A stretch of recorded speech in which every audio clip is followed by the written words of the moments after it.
মাত্র ৭২ ঘন্টার ব্যবধানে ৬টি দেশে ইসরায়েলের হামলা রয়েছে ফিলিস্তিন, লেবানন, সিরিয়া, তিউনিসিয়া, কাতার এবং ইয়েমেন।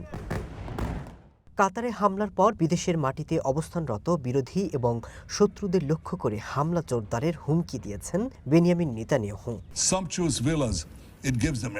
আমি কাতার এবং অন্যান্য সব দেশকে বলছি, যারা সন্ত্রাসী আশ্রয় দেয় আপনারা তাদের বহিষ্কার করুন অথবা তাদের বিচার করুন। যদি না করেন আমরা করব।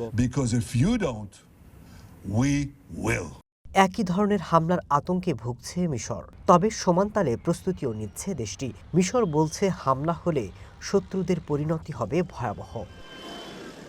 বিশ্লেষকরা বলছেন ইসরায়েলের পরবর্তী লক্ষ্য হতে পারে সৌদি আরব এবং সংযুক্ত আরব আমিরাত, কারণ ইসরায়েল তাদের কৌশলগত অবস্থান থেকে মধ্যপ্রাচ্যের অন্যান্য দেশগুলোর বিরুদ্ধে আরও আক্রমণাত্মক হতে পারে। এদিকে ইসরায়েলের বিরুদ্ধে হুঙ্কার ছেড়েছেন সৌদি যুবরাজ মোহাম্মদ বিন সালমান, জানিয়েছেন জবাব দিতে প্রস্তুত রয়েছে আরব বিশ্ব।